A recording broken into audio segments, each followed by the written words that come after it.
ए ज्योति जी का एने आई। अच्छा ठीक बा आगे नहीं कहतिया ज्योति जी कहतड़ी कि नहीं फोन कर हम ससुराल में बनी अपना डूबल पिया जी के प्यार में बनी।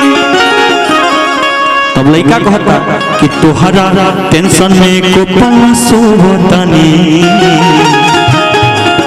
कि तोहरा टेंशन में को पासो तनी और का शौचालय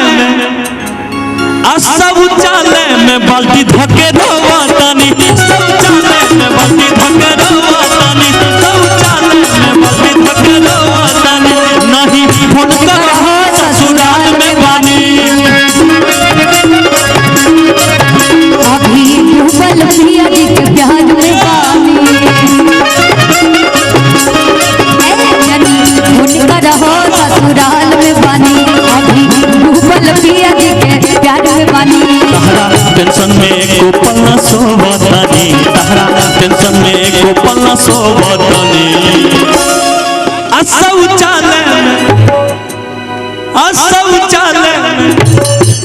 शौचालय में बाल्टी धके रोवा तनी शौचालय में बाल्टी धके रोवा तनी शौचालय में बाल्टी धके रोवा तनी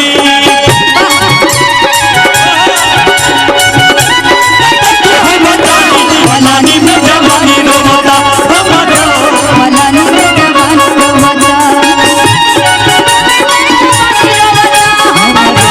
मलानी में जवानी रोवता बहरा के तो बचा मलानी में जवानी रोवता हमारो मलानी में जवानी रोवता बाल्टी धके रोवता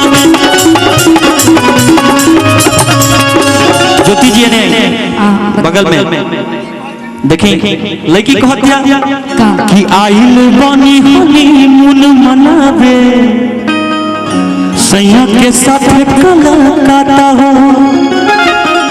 तो लड़का कहता आइल बनी हनीमून मनावे अच्छा और सैया के संग कलकत्ता हो। तब लड़का कहता का कि नहीं भुलाए बेवफा तू हमारा लू प्यार में जाता हो।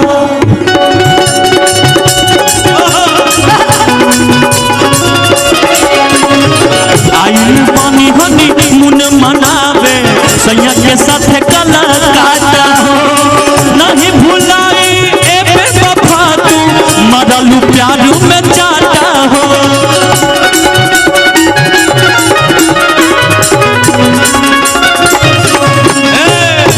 अब देखिए कौन करी कि सुनो दिलवा के दर्द हम कहतानी सुनो दिलवा के दर्द हम कहतानी शौचालय काहे शौचालय काहे जाता लोग मुख्यमंत्री जितना बड़ा योजना दिले बड़े शौचालय जाके खेत में ले जाके कर बोला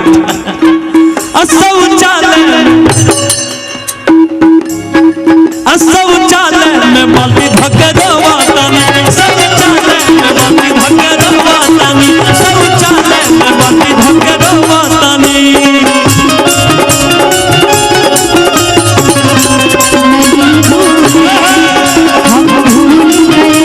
मगर तेरा प्यार नहीं भूले क्या क्या हुआ दिल के साथ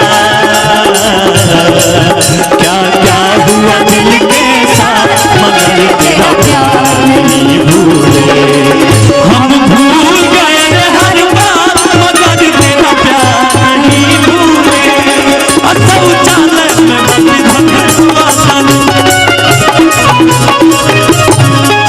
ज्योति जी आप रुआ कहब अच्छा का कि शिवे से मिश्रा जान जाई भतारा हमारा दी गाली हो।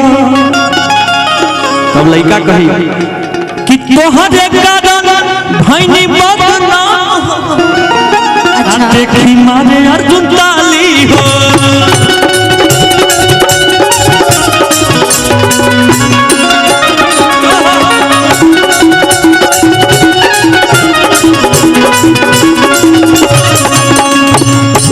कहता रे का गम के बिया दिन बोबतानी